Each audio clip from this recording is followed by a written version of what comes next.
Pandit sir, all the masters, scholars who are here. Today I am going to have this topic, the Indian literature influencing Southeastern Asian countries' literature. When we talk of especially culture, we know that literature is one of the most influential elements of culture. And when we talk of literature, we usually talk of the reflection of ideologies and lifestyles.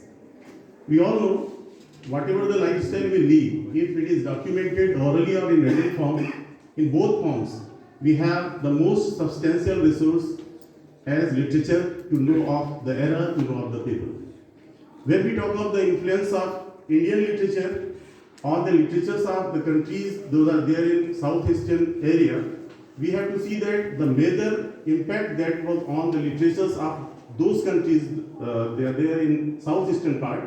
We have to see that vice versa we have got some influence on Indian literature too. But when we discuss about their major parts played on each other, we see that Indian literature was highly influential. We know there are 11 countries nowadays in the particular talked area, but the most influential part that we see of Indian literature on that part is in Indonesia. Just few moment back, respected Patel sir had talked of Javanese literature. When we talk of Javanese literature or Malay literature or Laos literature, we see that their theologies are basically based on Hinduism or Sanatan or on Buddhism and later on Islamic scriptures, Islamic theologies.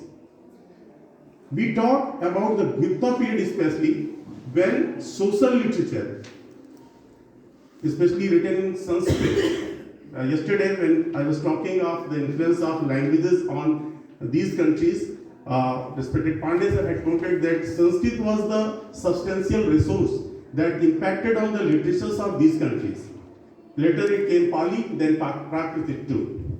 But we have to see that these two special versions of Sanskrit, Pali and Prakrit, they were, especially Pali was highly influential in Malaysia, Indonesia. It was highly influential in Laos. It was highly influential in even I could say the country it is Thailand. When we talk of the theological literature, we usually see that not only Ramayana or Mahabharata, even Jatak stories, even Hitopadesh, they influence the literatures of these countries. Here, when we see the process, how this influence started, we saw that the traders who went from India to these parts of the world, they carried with them the lifestyles with them. And the representatives who had their substations in these parts of the countries, they carried with them the lifestyle, the literature, the theology, and the ideologies of their spiritual thinking. So, when they met their stations there, they influenced the people with their interaction with them in those societies, and these dharmas, I could say, these theologies were very constantly spread in these parts of the South Asian countries. Here, when we talk of the special versions of Ramayana, we have to see Ramayana is not at all exactly accepted by the people of these countries.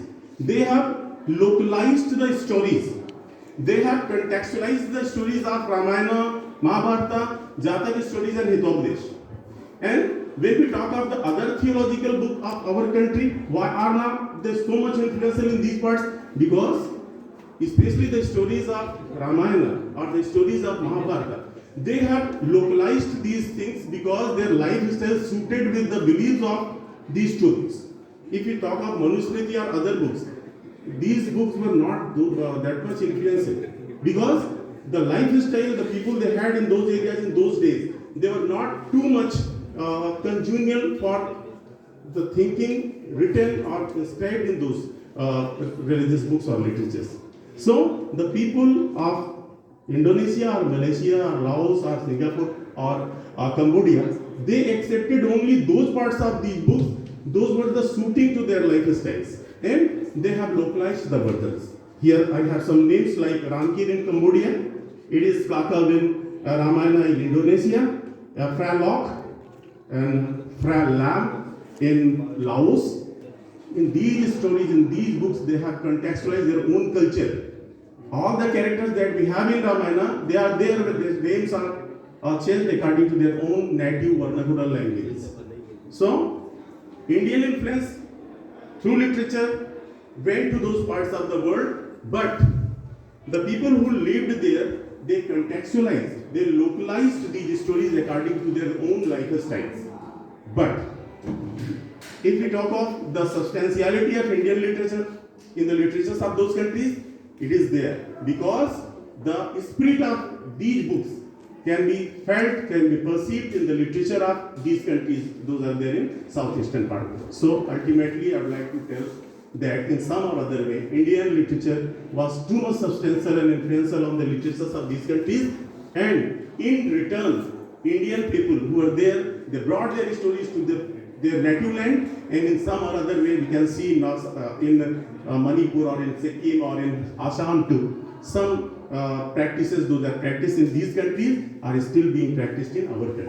So in that way, both the parts of the world were influenced by each other, and this is the socialization that this happened there. Thank you.